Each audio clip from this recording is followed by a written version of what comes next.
Hi, everyone, and welcome to The X, a podcast from inside Silicon Valley about how experience shapes everything, from products to businesses to entire industries.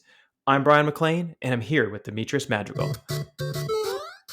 Today, we're going to talk about something super fun, and that's Super Nintendo World that just opened up in California. Dee, how are you doing this morning? Are you excited about this?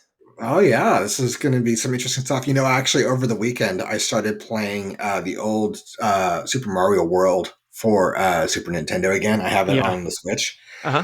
I got like halfway through the game in like a few hours, and I was like, "Oh yeah, this brings back so many memories. This game is so well designed. It's awesome." Yeah, it's unbelievable. It's been around forever, and everyone still loves it. Matter of fact, my son, when I introduced him to the original Super Mario Brothers, he connected with it right away. Completely different generation, and was just like, "This is so much fun!" and like wanted to pass and find the warps and all that kind of good stuff. And so it's clear that it's one of those games that just kind of transcends generations, cultures, everything. But this is a pretty exciting thing that is happening here in California, specifically in Hollywood.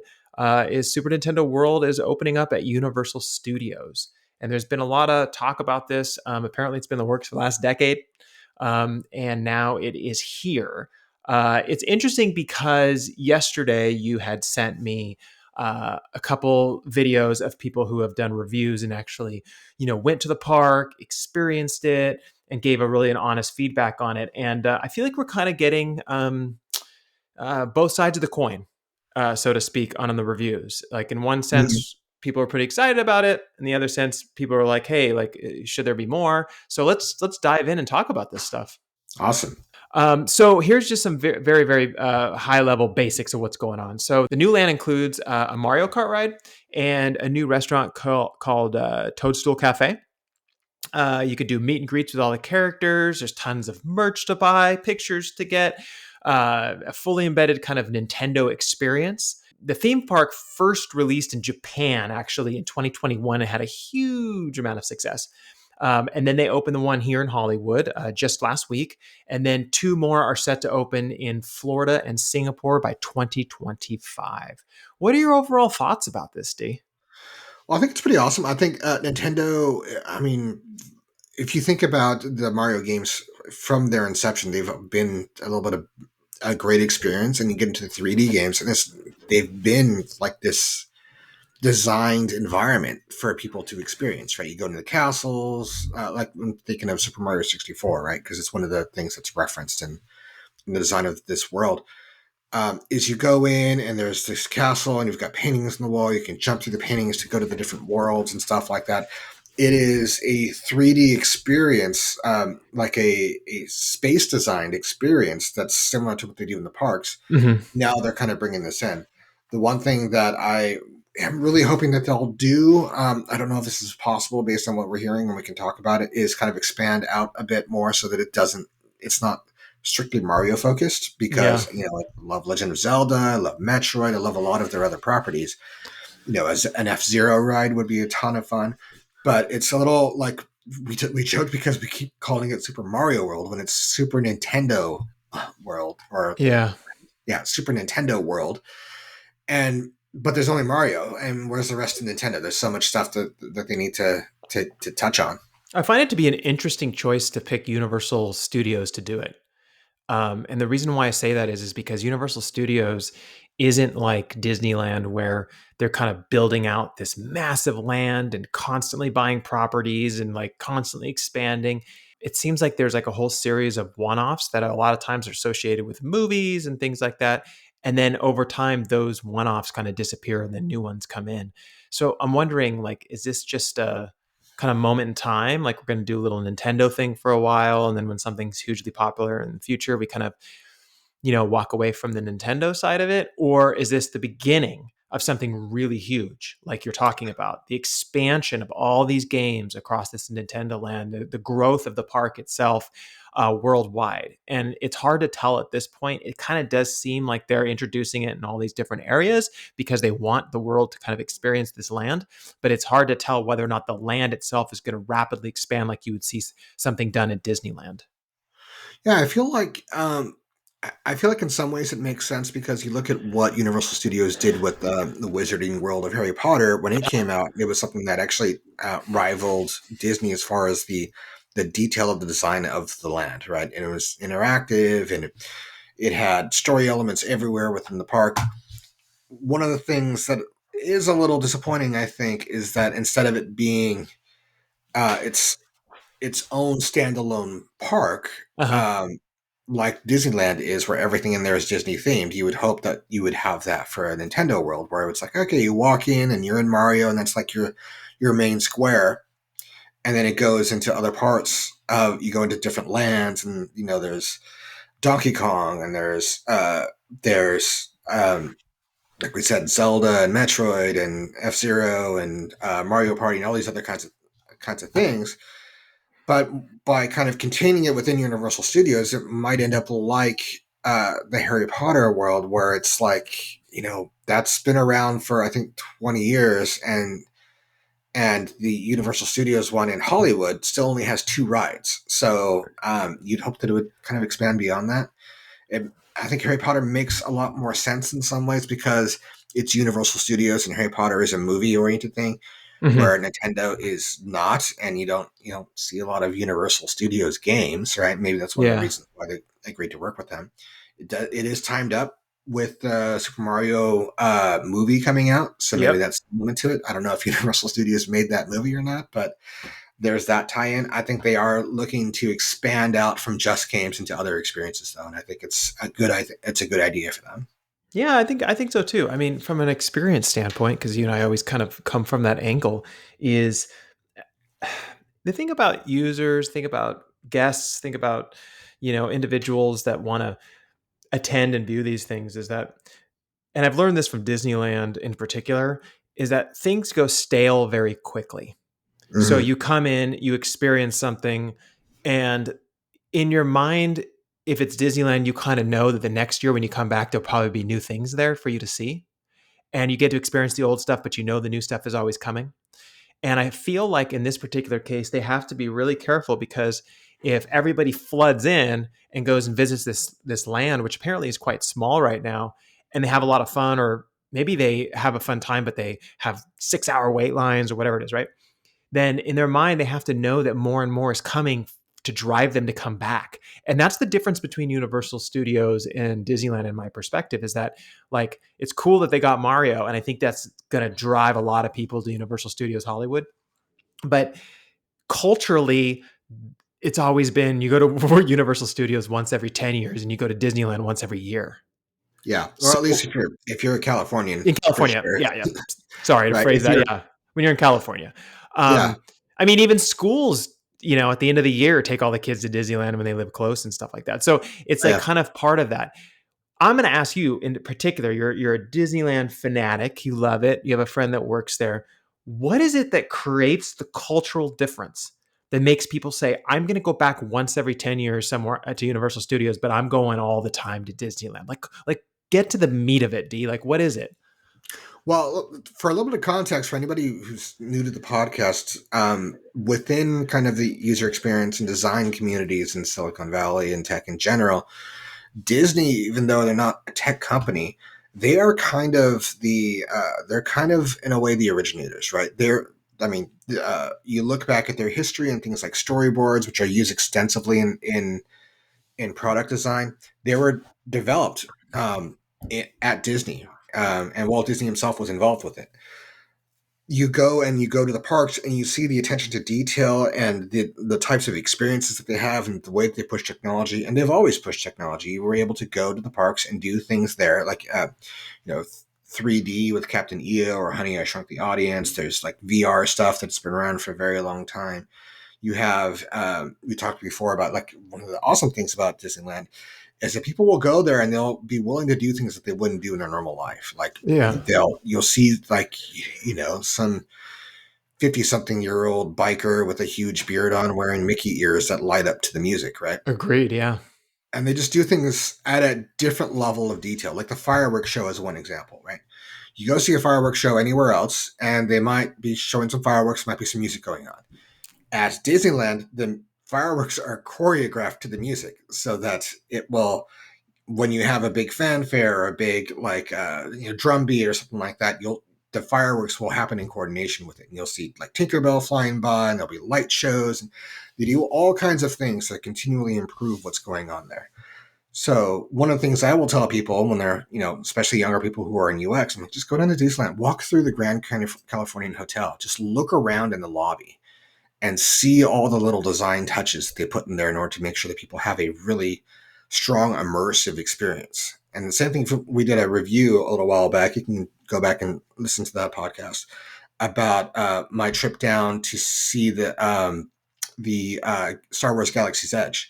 One of the interesting details there is from nowhere within Galaxy's Edge can you look around at the skyline and see any other buildings, Yes. see Huge.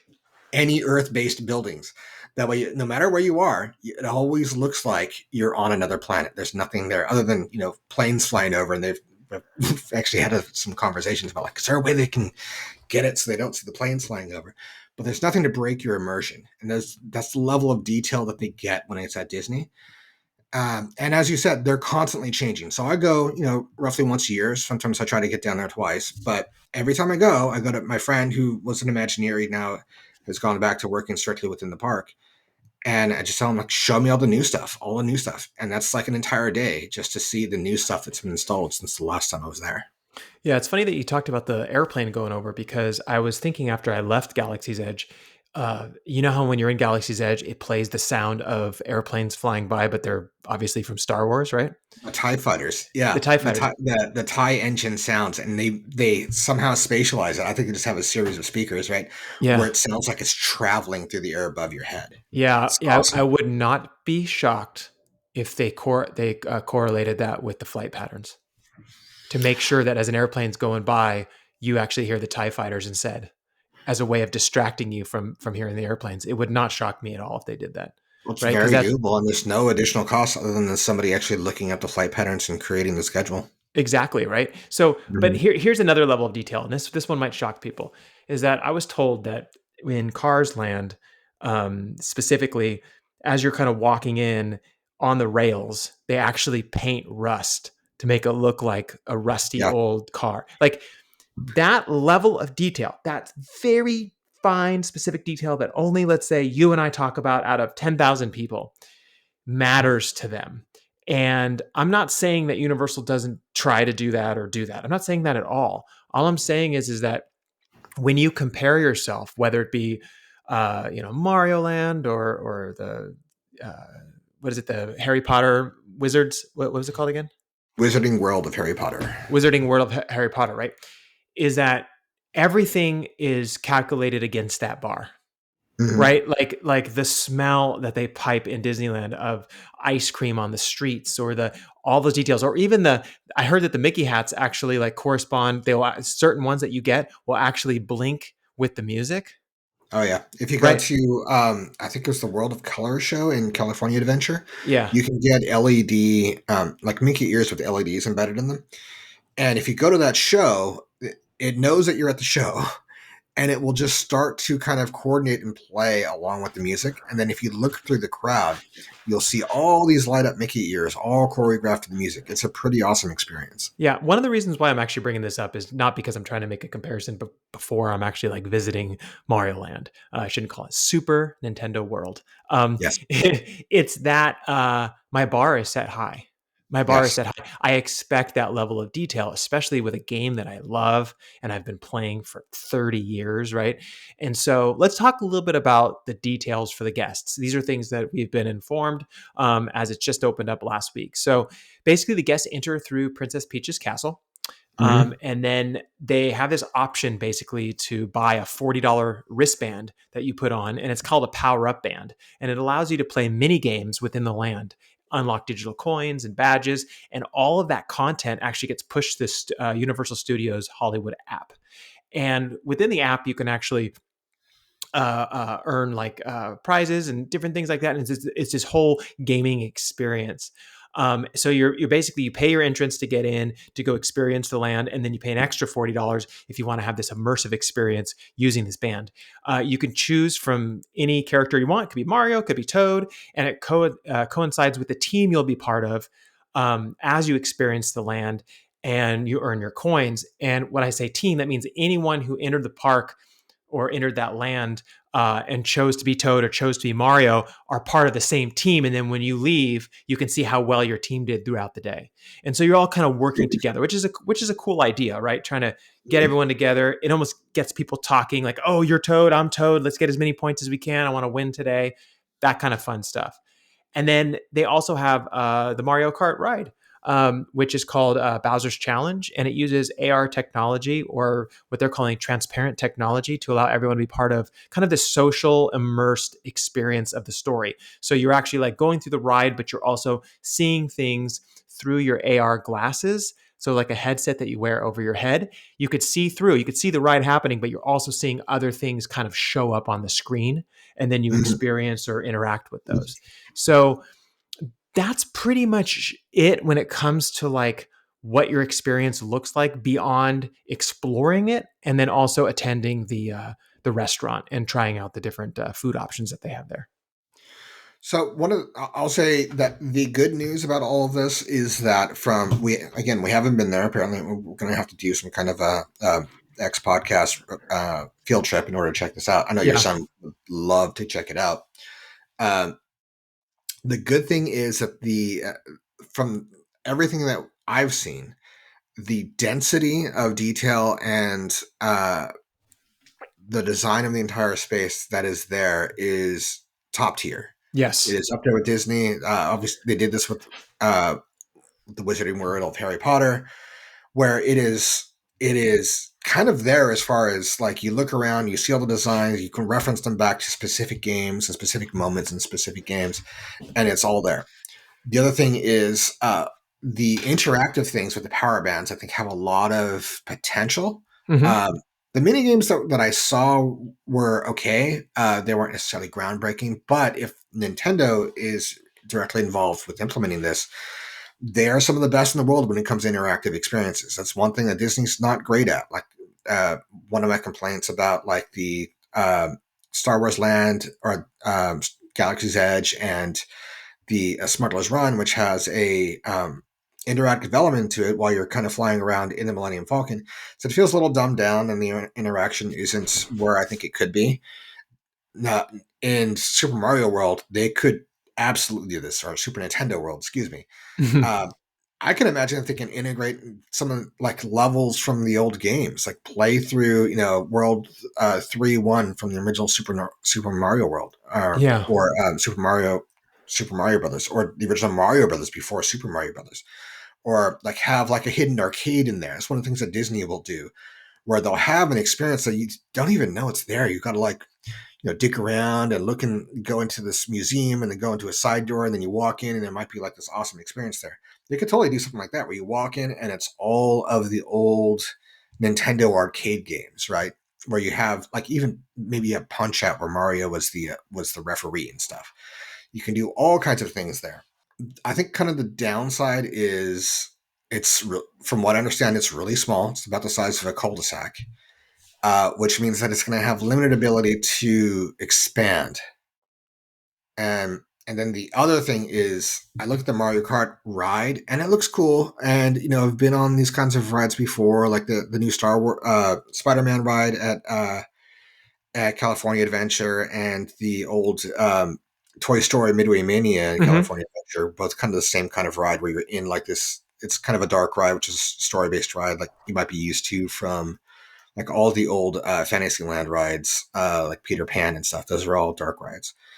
Uh, but I thought the Mario Kart ride. I think of Mario Kart. I'm like, I think of like going fast. I think of like this could have been a roller coaster, like the Incredicoaster. It could be themed, so you still have the story as you're going through this roller coaster, or it could have been Yeah. like the Cars ride in California Adventure, where you're actually in a car and it goes fast and things like that. And you're making turns and things like that. The dark ride, especially an AR enabled dark ride, that would have been perfect for like a Luigi's Mansion, where you're in there with other people and you're got your ghost busting vacuum cleaner and you're trying to suck up ghosts. That seems like a more perfect experience for this. Or it's Bowser's Castle. It could have totally been like a Bowser's Castle experience from like one of the games where you got all the lava and You got thwomps coming down, all kinds of those kinds of things. And at the end, maybe you do something to cut down the virtual bridge and drop Bowser into the lava like in the original game. That would have made, I think, a little bit more sense than kind of shoehorning in a Mario Kart experience into a Bowser's Castle thing. Yeah, but you made a really good point there, which is that there's tons of options here. Like they are not going to struggle with design. They're not going to go like, "Oh, what do we do Yeah, next? Like, how do we do this?" I mean, your Luigi Mansion idea is genius. I mean, you could basically take the haunted mansion and do a Luigi's Mansion experience, yeah, even with the AR, and just have ghosts go by and suck up ghosts, and people would love it. yeah. Well, the issue is that with the park as small as it is, or it's not even a park. It's a section of Universal Studios. Then I don't know if they're going to because they only have so much space. And the fact that they already have a Mario Kart right now is that means that we're very unlikely to see these other formats for Mario Kart right. They can go back in and they can reformat it so it's like a Bowser's Castle experience, right? Like in the games, or they could and then do a separate Mario Kart ride, but they're unlikely to do it. They've already done all the expense and stuff. They've already developed it. If they did, wouldn't be for like 10 years at a minimum. Yeah, and this could just be one of those things where Universal Studios observes the success or failure of it, right? And if it Mhm. becomes very successful, then they say, "Well, let's invest into buying land somewhere and actually building an entire Super Nintendo world where you can have a little bit over at Universal, but then if you go Mhm. over to this new land, then there's all the things that you talked about, and it could be a huge expansion and real competition to Disneyland, right? Because right now, like Disneyland doesn't really have any competition, in my opinion. I mean, they're Not different not really in experiences. California, especially, right? Yeah, I think one of the knocks I hear about for Universal Studios Hollywood, especially, is that they're a little bit going too hard with the simulator rides. So, and I've been on Star Tours with you, so I know you're not going to go on a lot of simulator rides. But the there's just too, I think that's because they just have limited space. Where they are, they're not technically in Hollywood. They're in the Valley. They're in an unincorporated place called Universal City, which is kind of just like just outside of North Hollywood. It's they don't have a lot of space to expand. It's one of the things why when they were building Disneyland, they decided to go to Anaheim because at the time there was tons of space. And same thing with when they started building Disney World in Orlando, there was nothing there at the time, so they had tons of space to expand. In the valley, San Fernando Valley, just north of LA County, there's not a ton of space, yeah, so they don't have a lot of opportunity to expand. And I understand that the park in Florida is much bigger, and the park in Japan is much bigger for Super Mario World. They already have, I think, another ride, and I think they're developing a Donkey Kong country. yeah. That'd be So cool.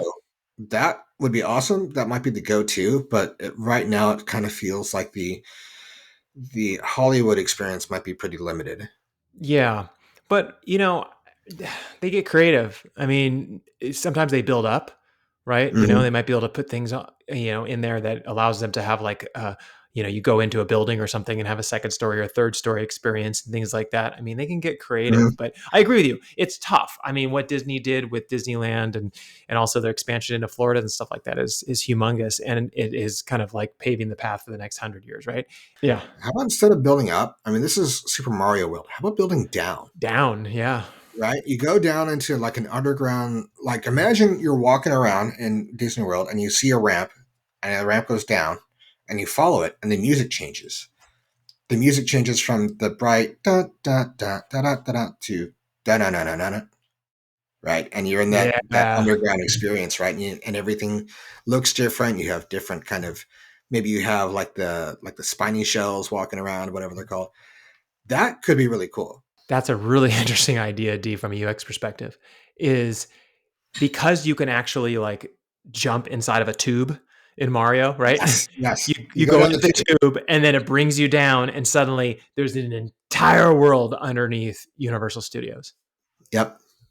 That would be super cool. I think you should float that idea with them. I'm sure they've actually thought about it. There's probably a design team that really has kind of looked at, like what do we do with this if we need to expand it? But like if it was dark like that, yeah, and you're like underground, there's lava and all that, that could be an amazing experience. And I got to tell you, like, I want to talk about the money portion before we talk about some of the reviews that have been coming in over the last week, because I do think it matters a lot when it comes to user experience. When you start thinking about Sure. the money that's spent, really kind of dictates the experience you're going to have, but also your overall feeling when you leave and whether or not you're going to come back. So right now, for Disneyland, right? So Disneyland is not too far from Universal Studios, about an hour drive.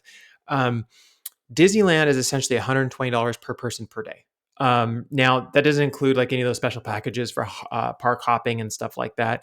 And Universal Studios plus Mario Land is 109 per person per day, not including the $40 for the band. Hmm. Um, so for four adults for 2 days at Disneyland and 1 day at Universal, let's say you wanted to go visit this and try it out for 1 day, it's going to cost you roughly $1,400. That doesn't include lodging, food, travel such as flights, gas, merch, any of that other stuff. So you're looking at a pretty expensive vacation. So my question to you is that do you think that the draw to Mario Land is strong enough that you could grab people who are either in California or flying in to go to Disneyland for an extra day of lodging, food, and and ticket prices to go check out Mario Land? Do you think it's that strong of a draw at this point? I think within context, I think it probably would be. I mean, it's an hour away. You're already kind of pot committed, so all the travel and stuff is already paid for. You're only paying, whatever it costs in order to stay an extra day. So an extra night in a hotel, an hour drive each way, and $100 per person, $110 a person. Yeah, So like in order to tack on, like I what I don't think is that you're going to get a lot of people who are going to make trips to uh to Hollywood, to LA strictly to go to Universal Studios. yeah, that's what I Um, was thinking too. I could see it being part of a Disneyland experience. I could see it part of being part of an LA experience, Yes, right? yeah, so If those are you're two different things, right? So if you said, like, you and I have done this where we've, about 10 years ago we were like, let's go have an LA experience while we had because we had a meeting or we had some research in LA or something. Let's have an LA experience, and you go to like Universal, you go climb to the Hollywood sign, you go, but that's different than yeah. the Disneyland experience, which is completely immersive and like it kind of takes you away from Hollywood. So I feel as though kind of that LA experience where you go to Hollywood maybe, or you go to Venice Beach, you go to the Third Street Promenade, maybe you go to Malibu, stuff like that, right? Yeah, You go hang out in LA for a few days. I feel like it's a different demographic than people who are going to be going to a theme park. Maybe, correct. while they're there, they'll go check out, they'll spend a day or something like that going to a park. But if you're going to devote 1 day to a park and the difference is like, $12 or something like that, might as well just go to Disneyland. Now, if you are a family or someone who's really into parks like I am, uh, you would go down and you'd spend a couple days at Disneyland, and maybe you'd carve out one extra day to go to Universal. Part of that's because Universal is not just Super Mario World. There's also the regular Universal stuff. There's also the Wizarding World of Harry Potter. I would go to check it out personally, but I don't know if I would go back until some Mm. major. It wouldn't be for another 10 years because that would be how long it would probably take in order for there to be significant change. So I haven't seen Wizarding World of Harry Potter. I'm a little leery about the whole J.K. Rowling situation, but it would be something like if I'm going, I'll go check it out, and if I'm going, uh, it's actually enough to trigger me to go and check it out, to go Hmm. see the general world. My issue is number one, the lines are going to be crazy long because this always happens when a new major attraction or land opens at any theme park. Yeah. So you have to be ready for that. The other thing is, I doubt it's enough to get me go back, and that's what they kind of need in order for this to turn into a major moneymaker like it is at Disneyland, where people go back all the time. Yeah, and that's an interesting thing. You used some interesting words there. Like you and I always hang on words because we do research, right? You said triggers me to check it out. But when you talk about Disneyland, you always say it drives you to want to go spend time at the park. Two Yes. completely different frameworks there. Like Yes. a trigger is just like, oh, I want to see it. And then something that says like drives me to spend time at the park. Spend time at the park feels Yeah. like a long period of time. Um I mean, I'm Disneyland, always harping on this, right? I'm like, yeah. how do you convert from trigger to drive? Well, it's part of just number one the nature of the design and the scope of it. Like this, like Universal Studios Hollywood, at least, will never be able to compete with the scope of Disneyland. They just don't have the space. Yeah.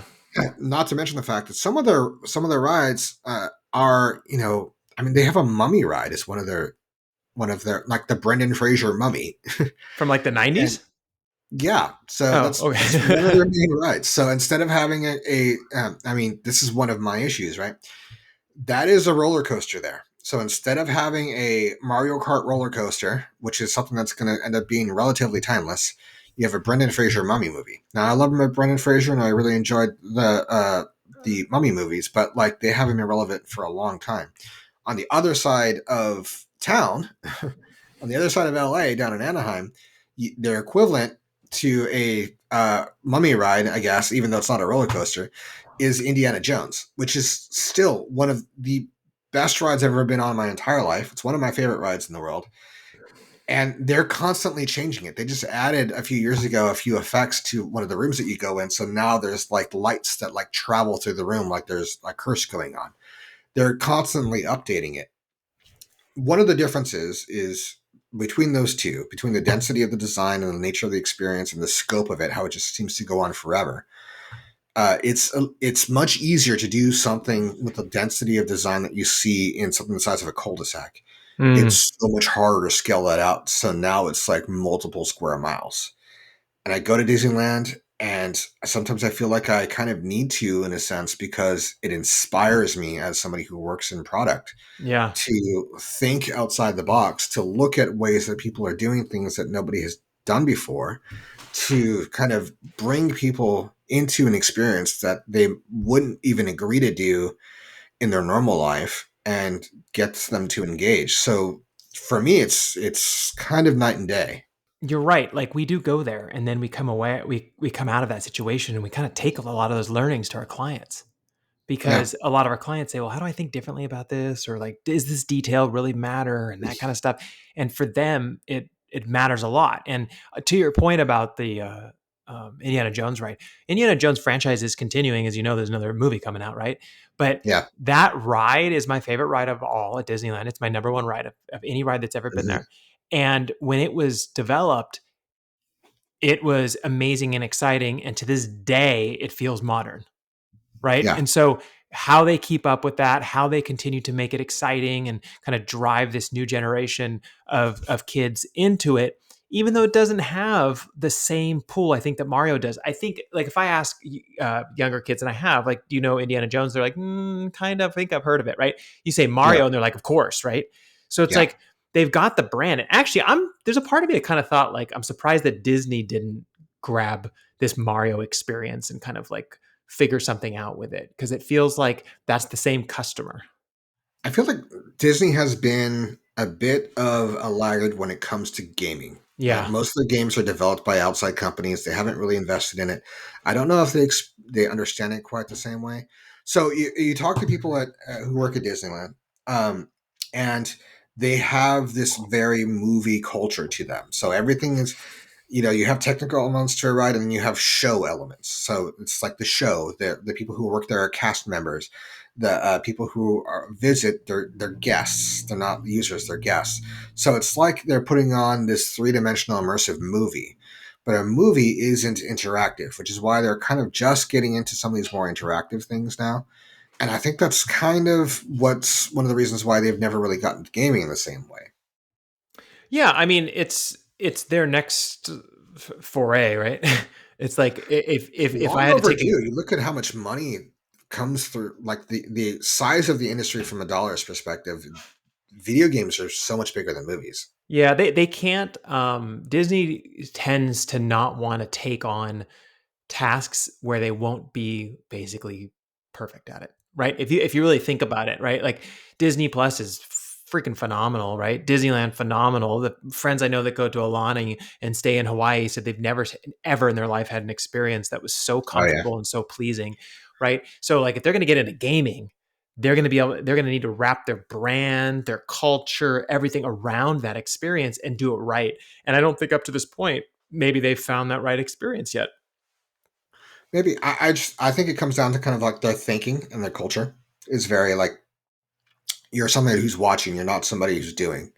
And it takes Mm. kind of it takes a mental shift in the culture in order to get there. They're starting to kind of, I mean, Smuggler's Run kind of gets there. I think now you have a generation of people who've grown up gaming and that within the company as their employees. So I think that helps. Hmm.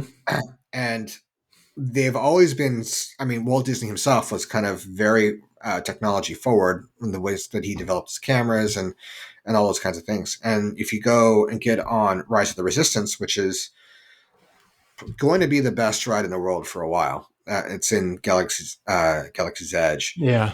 They have technologies that we're trying to make work in the real world. Then they're working there. They have self-driving vehicles that react to movement around them, and they're able to do it because it's an immersive environment where they control all the variables. They have control over all the cars. They know exactly what all the cars are going to do at all times. But these cars are moving around and they're not on a track. And one of the things they can do with that is now they can change up the experience. Instead of going left here, they can go right and see a different show element. Yeah. And so every time you get on that ride, it can be different, kind of like Star Tours kind of does, but at like a different level. Yeah, it was interesting because I was asking your friend over at Disneyland. I won't mention his name, but I was asking him. I said, now that you work here, like, how do you feel differently about Disney or whatever? He goes, I love Disneyland, right? I feel like the litmus Oh yeah. test for for me is like I talk to people that work there and they absolutely love Disneyland and they work there every Hmm. day, right? Anything you do every Oh single yeah. day usually drives you nuts after a while, right? But like for Yeah. them, they're just like, I love it, and He it's will like go that's to work. awesome.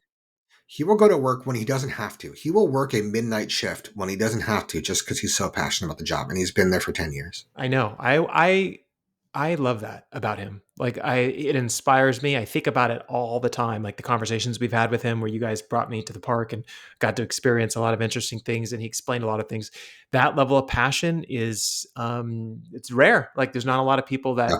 absolutely dive that deep and absolutely love something and can kind of block off the rest of the world in regard to opportunities and things like that just to be able to focus on something that makes you happy every Yeah. day. So that's great. But I did want to weave into something before we wrap up. Is that you had sent me a couple reviews. One of them is from, to be fair, I think it's the who is it? Girlfriend Reviews. Yeah, they do a good Yes. job of they have over 1 million subscribers on YouTube, and they went and experienced Super Nintendo World, and they had their pluses and minuses. Like the pluses is it's built really well, right? The Mhm. minuses was obviously normal stuff that happens, which is crowd control. There's 4 hour waits to get on the ride. A lot of things that you had mentioned, which is it's small and they would love to see more and that kind of stuff. But one of the things that caught my attention of it was they didn't feel like the AR experience was super advanced. Um, it was very basic and minimal, the one that you have when you're on the ride itself. Mhm. And I feel like that you got to be super careful with because if you only have one ride, and I haven't tried it yet to be fair, but if you only have one ride and the feedback from people tends to be like, yeah, it was okay, but it wasn't like phenomenal. That is what causes people to not come back. And so even if they enjoy the land and had a Yeah. good time and enjoyed the food, it's like Disney in particular, and I know we're always kind of talking about Disney as a gold standard because I believe that they are, they would definitely not do that. They would make sure that that experience would blow your mind, right? Yeah. And I have not tried it. I want to be really fair with everybody, but the reviews that I did see were, yeah, it's pretty cool, like pretty cool, not like Yeah. phenomenal. And they So can get there though. They could get there, right? I mean, they can I'll upgrade I'll it. I'll do a bit of a comparison. So when I went down to Galaxy's Edge, and even before I got on Smuggler's Run, the first time I saw a life-size Millennium Falcon, Oh, it was the first time in my life, and we live right next to Skywalker Ranch. We've been to experiences up in San Francisco associated with Disney, Star Wars. yeah, Nobody's ever built George Lucas and Skywalker Ranch. They never built a life size Millennium Falcon. This is the first one. The first time I saw it, I got emotional. yeah, I'm not even joking. Like I was like, oh my god, I didn't realize I'd never seen this before. And look at all of the details. It looks perfect.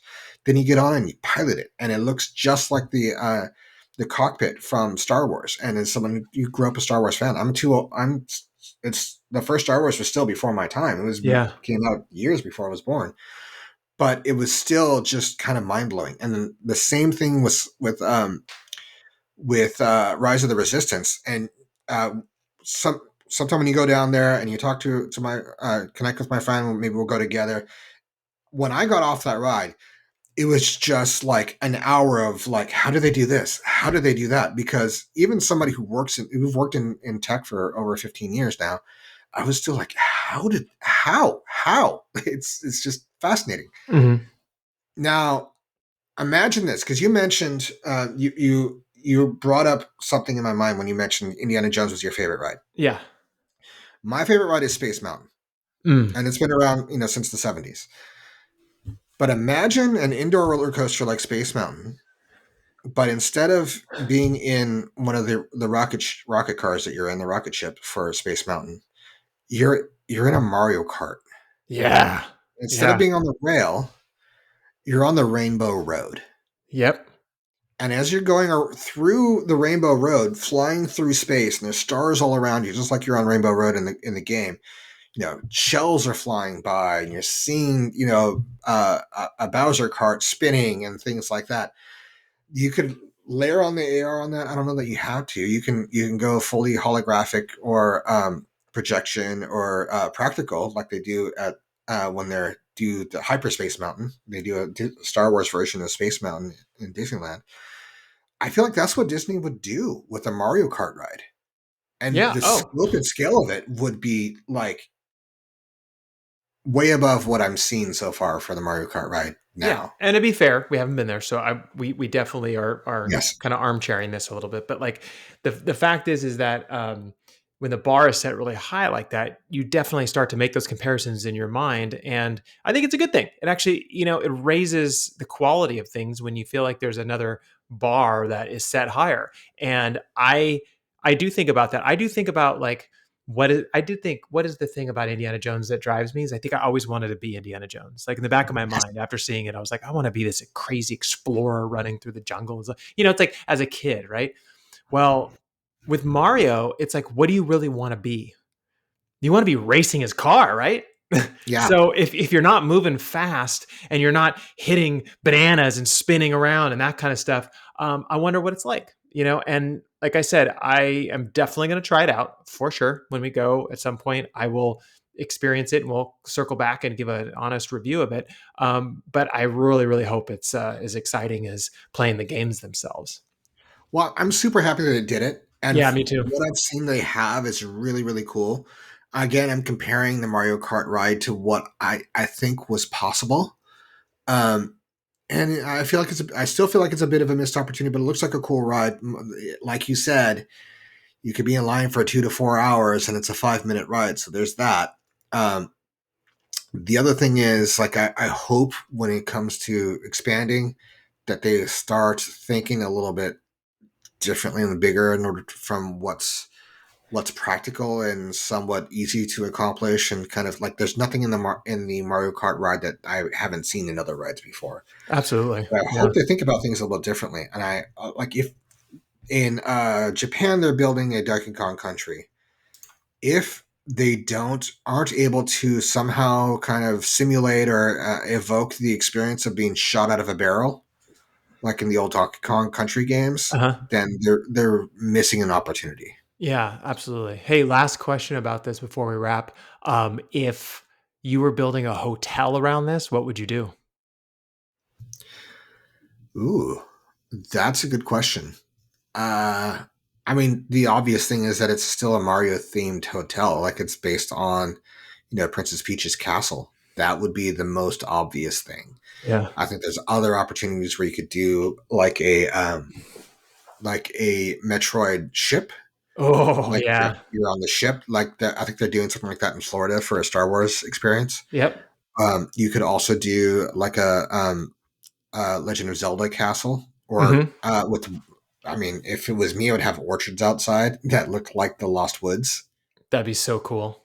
Yeah. I was actually thinking of like Bowser's Castle or something like that where, you go in and it just feels fully immersed. Like everywhere you Mhm. look, there's water flowing in the ground, but it looks like lava, like the whole Yep. entire experience. I think it'd be super awesome. I think it would drive a lot of people to want to stay there. And, because even Grand California, right? A lot of people, it's Mhm. very expensive to stay there at Disneyland, the Grand California, but a lot of people do want to stay there because they kind of immersed a lot of that California experience into the hotel itself. So it almost feels like you're never leaving Disney, really, like even when you stay in the hotel.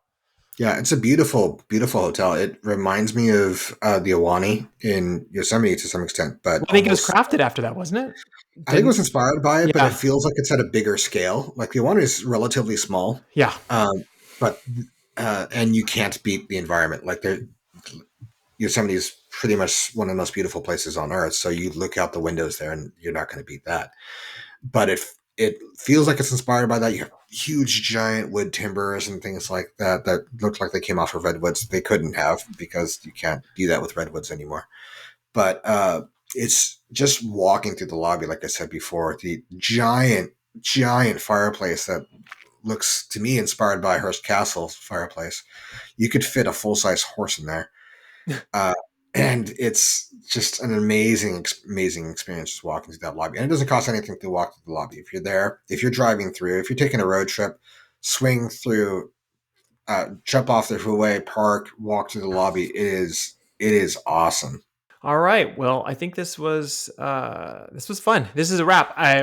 I would like to ask our listeners to do us a favor, and the favor is if you visit Super Nintendo World and you have an experience there, please write a comment on our YouTube page. So this episode is dropped into every podcast player, but it also is converted into a video and put on YouTube under our YouTube channel. So you can subscribe to that. But drop a comment in there. We'll respond back to you. Like we'll talk about it on the podcast. I'd love to hear what other people think about it. But thank you all for taking the time to listen to us. We really appreciate it. As I've mentioned multiple times, we're now on YouTube. So at the X Podcast, that's at the X Podcast. You can go on there and subscribe. You can listen to our episodes. You can write comments. We read all of them. And if you like this podcast in particular and found it interesting or informative, it helps us a great deal if you subscribe or leave a review on whatever platform you use. Thanks again, everyone, and we will see you all next week.